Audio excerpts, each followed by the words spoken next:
શ્રી હિરપરા કન્યા વિદ્યાલય કાલાવડ, ધોરણ 11, વિષય સમાજશાસ્ત્ર, પાઠ નંબર 6, સામાજિક સંસ્થાઓ. વિદ્યાર્થી બહેનો, લેક્ચરમાં હાર્દિક સ્વાગત છે. આ પાઠના આજના આપણા 9મા લેક્ચરમાં આજે આપણે સામાજિક વર્ગ વિશે સમજ મેળવીશું. સામાજિક સંસ્થા તરીકે આપણે કુટુંબ સંસ્થા, લગ્ન સંસ્થા અને જ્ઞાતિ તેમજ સામાજિક ગતિશીલતા અને સામાજિક પરિવર્તન આટલી આપણે સમજ આગળના લેક્ચરમાં મેળવી ગયા છીએ. આજે આપણે જોશું સામાજિક સંસ્થાના એક ભાગ તરીકે વર્ગનું શું મહત્ત્વ છે તે, એટલે કે સામાજિક વર્ગ. સામાન્ય રીતે આપણે જોઈએ તો સમાજની અંદર 3 વર્ગ છે: ઉચ્ચ વર્ગ, મધ્યમ વર્ગ અને નિમ્ન વર્ગ. વાતચીતની અંદર પણ આપણે બાળ વર્ગ, યુવા વર્ગ, સ્ત્રી વર્ગ એવા શબ્દો બોલતા જ હોઈએ છીએ. તો સમાજશાસ્ત્ર પરિભાષાની અંદર સામાજિક વર્ગ કે જે સામાજિક રચનાનો એક ભાગ છે. પાઠ નંબર 3ની અંદર સામાજિક રચના તંત્ર અને સામાજિક વ્યવસ્થા વિશે આપણે વિસ્તૃત સમજ મેળવી ગયા છીએ. દરેક વર્ગને પોતાનો એક ચોક્કસ દરજ્જો હોય છે. દરેક વર્ગ પોતે પોતાનું ધ્યેય હાંસલ કરવા માટે કોઈને કોઈ પ્રવૃત્તિઓ કરતું જ હોય છે.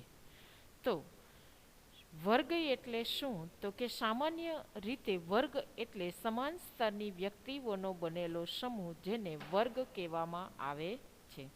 ખાસ વિદ્યાર્થી બહેનો, 1 ગુણની અંદર આ વ્યાખ્યા યાદ રાખજો. વર્ગ એટલે સમાન સ્તરની વ્યક્તિઓનો સમૂહ. અહીંયા આપણે વર્ગનો અર્થ આપેલો છે એ જોઈએ તો કે દરેક સામાજિક વર્ગ દરજાઓનું બનેલું એક જૂથ છે. જે વર્ગની અંદર જે વ્યક્તિ રહેતી હોય એને પોતાનો એક ચોક્કસ દરજ્જો હોય છે. ઉચ્ચ વર્ગ, મધ્યમ વર્ગ અને નિમ્ન વર્ગ. દરેક વર્ગ આર્થિક, સામાજિક, શૈક્ષણિક, ધાર્મિક દ્રષ્ટિએ પોતાનો કોઈને કોઈ દરજ્જો ધરાવતી હોય છે, જે લગભગ સમાન પ્રતિષ્ઠા ધરાવે છે. એટલે કે વર્ગની અંદર રહેલી બધી જ વ્યક્તિઓની સમાન એ વર્ગનો પ્રતિષ્ઠા સમાન છે. સમાન સ્તરની વ્યક્તિઓનો બનેલો સમૂહ એને આપણે વર્ગ કહીએ છીએ. ટૂંકમાં એક જૂથની અંદર બધી જ વ્યક્તિઓ એક ધ્યેયને હાંસલ કરવા માટે રહેતી હોય એ જે સમૂહ છે એ વર્ગ છે. એક વર્ગ બીજા વર્ગ કરતાં દરજાની બાબતમાં ઊંચો કે નીચો ગણાતો હોય છે. મધ્યમ વર્ગ છે તો એ ઉચ્ચ વર્ગ કરતાં નીચો છે અને નિમ્ન વર્ગ કરતાં ઊંચો છે, એટલે કે પોતાનો દરજ્જો.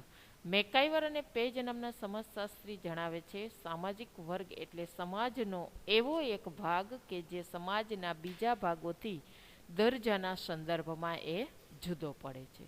જ્યારે સોરોકિન વ્યાખ્યા આપે છે કે સામાજિક વર્ગ એટલે સમાજમાં લોકોનો એવો સમૂહ છે કે જેના સભ્યો, એટલે કે એ સમૂહમાં જોડાયેલી વ્યક્તિઓ વ્યવસાયિક, આર્થિક અને રાજકીય દરજાની બાબતમાં સમાન સ્થાન ધરાવે છે. તો સર્વસંમતિથી આપણે વર્ગની વ્યાખ્યા એ રીતે આપી શકીએ કે સામાજિક વર્ગને સમાન સામાજિક દરજ્જા ધરાવતા લોકોનો સમૂહ, એટલે કે સમાન સ્તરની વ્યક્તિઓનો બનેલો સમૂહ, જેને દરજ્જો કહેવામાં આવે છે.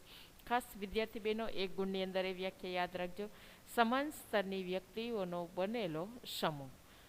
જે વ્યક્તિ જે વર્ગની અંદર રહેતી હોય એ બધી જ વ્યક્તિઓની લગભગ જીવનશૈલી કેવી હોય છે તો કે સમાન હોય છે.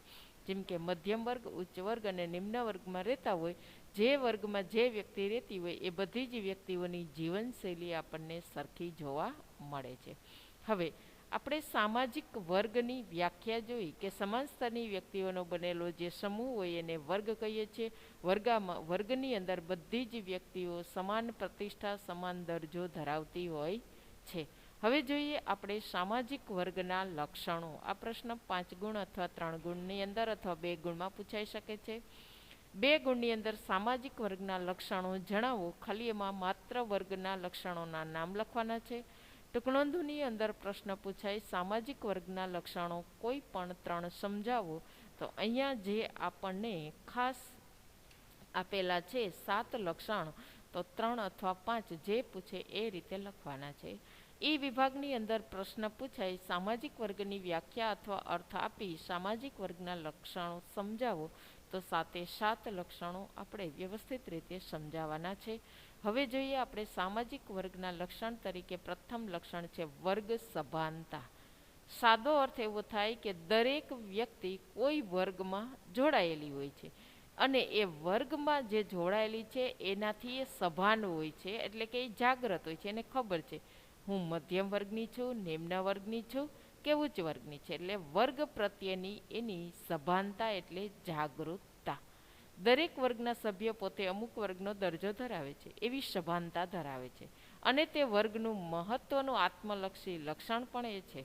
તો આવી વર્ગ સભાનતા અમુક વિશિષ્ટ સંજોગોમાં વ્યક્ત થતી હોય છે. જ્યારે કંઈક સમાજની અંદર વાદ વિવાદ થતા હોય, હુલ્લડો કોમી નીકળતા હોય, ત્યારે દરેક વ્યક્તિ પોતાના વર્ગ પ્રત્યે જાગૃત હોય છે, કારણ કે પોતાને ખબર છે કે પોતે કયા વર્ગ સાથે સંકળાયેલી છે. સભાનતા એટલે જાગૃત.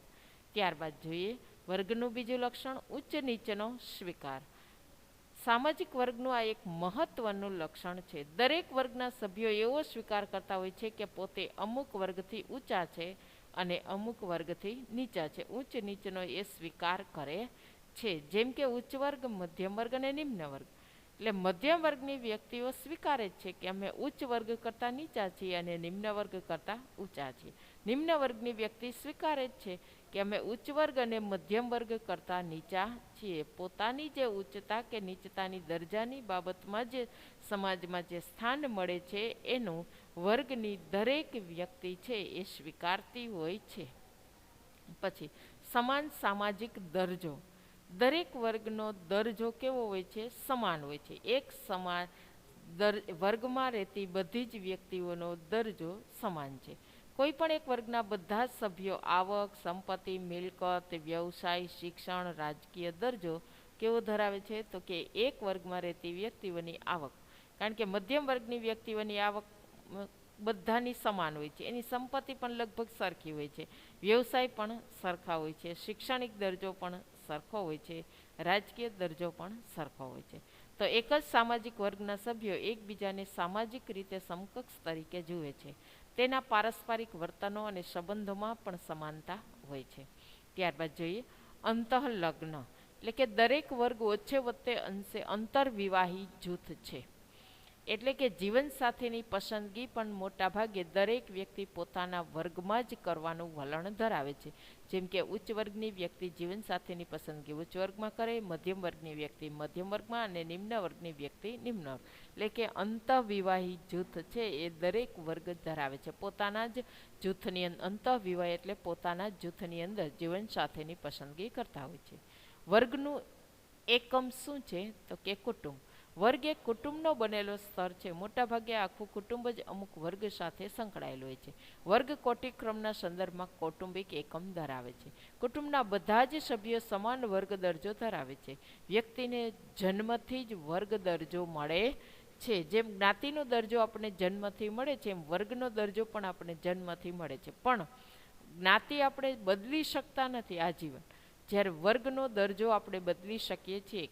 એટલે કે આપણો જન્મ નિમ્ન વર્ગમાં થયો હોય તો આપણે શિક્ષણ, આવડત અને લાયકાતથી આપણે ઉચ્ચ વર્ગની અંદર પણ સ્થાન મેળવી શકીએ છીએ.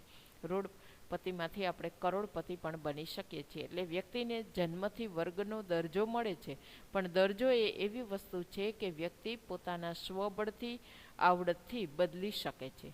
પછી એક જ વર્ગમાં રહેતી બધી જ વ્યક્તિઓની જીવનશૈલી કેવી હોય છે? તો કે સમાન જીવનશૈલી હોય છે. એક જ સરખી ભાષા, પોશાક, પહેરવેશ, રીતભાત જોવા મળે છે. દરેક સામાજિક વર્ગને એક પોતાની જીવનશૈલી હોય છે. એક વર્ગની જીવનશૈલી બીજા વર્ગથી જુદી પડે છે. ઉચ્ચ વર્ગની જીવનશૈલી નિમ્ન વર્ગથી જુદી હોય છે. મધ્યમ વર્ગની જીવનશૈલી ઉચ્ચ વર્ગથી અલગ હોય છે. એટલે કે એક જ વર્ગના સભ્યો સમાન મૂલ્યો, સમાન વલણ અને જીવન પદ્ધતિ ધરાવતા હોય છે. જીવનશૈલી એ વર્ગનો એક મહત્વનો ખ્યાલ છે કે જેમાં મકાન, વ્યવસાય, જીવન કાર્ય, મનોરંજનના સાધનો અનેક બાબત રીતે જોવા મળે છે. કોઈ પણ એક વર્ગના સભ્યો બધી બાબતની અંદર લગભગ શું જોવા મળે છે? તો કે સમાનતા. જે વર્ગની અંદર વ્યક્તિ રહેતી હોય એની તમામ પ્રકારના જીવન જીવવાના રીત રિવાજો, મૂલ્યો, વલણો, પદ્ધતિ, વિચારો, ભાષા બધું જ સમાન જોવા મળે છે. ત્યારબાદ જોઈએ સ્વયંજનિત. સામાજિક વર્ગ એ કેવું છે તો કે સ્વયંજનિત જૂથ છે. પોતાની રીતે વ્યક્તિ શ્રમબળથી ગમે તે જૂથનો સભ્ય એ બની શકે છે. સમૂહ જીવન જૂથની અંદર જોવા મળે છે. શ્રમ વિભાજન કે જન્મગત તફાવત એમાં હોય છે. સામાજિક વાતાવરણના તફાવતો પણ સામાન્ય રીતે જૂથને અલગ બનાવે છે. એટલે કે કોઈ પણ સ્વરૂપના વર્ગો આપોઆપ ઉદ્ભવે છે. ભલે વર્ગનો દરજ્જો વ્યક્તિને જન્મતાથી મળે છે, પરંતુ જૂથ એ સ્વયંજનિત છે, એટલે વ્યક્તિ પોતાની આવડતથી પોતે વર્ગ છે એ બદલી શકે છે. આમ વર્ગવિહીન સમાજ છે જ નહીં. દરેક સમાજની અંદર વર્ગ છે એ જોવા મળે છે. તો માનવ સમાજ વ્યવસ્થા સદીઓથી અસ્તિત્વ ધરાવે છે. એનું સાતત્ય પણ જળવાઈ રહેવામાં માનવે વિકસાવેલ સામાજિક સંસ્થાની એક મહત્વની ભૂમિકા છે. આ પાઠની અંદર એક સામાજિક સંસ્થાના આધારસ્તંભ તરીકે આપણે લગ્ન, કુટુંબ, જ્ઞાતિ જેવી મૂળભૂત અનેક સામાજિક સંસ્થાઓને સમજવાનો પ્રયત્ન કરેલો છે. સાથે સાથે સામાજિક સંસ્થા તરીકે આપણે લગ્ન શું છે, એટલે કે એક કે વધારે પુરુષોનો એક કે વધારે સ્ત્રી સાથેનો એક જાતીય સંબંધ છે, એની પણ આપણે સમજ મેળવી. લગ્નના પ્રકારો પણ આપણે જોયા. લગ્નના હેતુ, કુટુંબનું સ્વરૂપ, કુટુંબના પ્રકારો, એમાં આવેલું પરિવર્તન, જ્ઞાતિના લક્ષણો ડૉક્ટર ધુરીએ આપેલા સમજ્યા, જ્ઞાતિના લક્ષણોમાં આવેલું પરિવર્તન, વર્ગ સમાન સ્તરની વ્યક્તિઓનો સમૂહ અને વર્ગના 7 લક્ષણો, બધા જ મુદ્દાઓની આપણે વિસ્તૃત સામાજિક સંસ્થાના અભ્યાસ માટે સમજ મેળવી. આ અભ્યાસ કરવા માટે ચોક્કસ પદ્ધતિ અને પ્રયુક્તિઓ પણ વિકસાવવામાં આવેલી છે, જે પાઠ નંબર 7ની અંદર વ્યવસ્થિત રીતે આપણને સમજાવેલી છે. તો વિદ્યાર્થી બહેનો, આપણે પાઠ નંબર 6 અહીંયા સંપૂર્ણ પૂરો કરીએ છીએ. હવે પછીના લેક્ચરની અંદર આ પાઠના સ્વાધ્યાયના પ્રશ્નો વિશે સમજ પ્રાપ્ત કરીશું. ત્યાં સુધી ઘરમાં રહો, સુરક્ષિત રહો. અસ્તુ.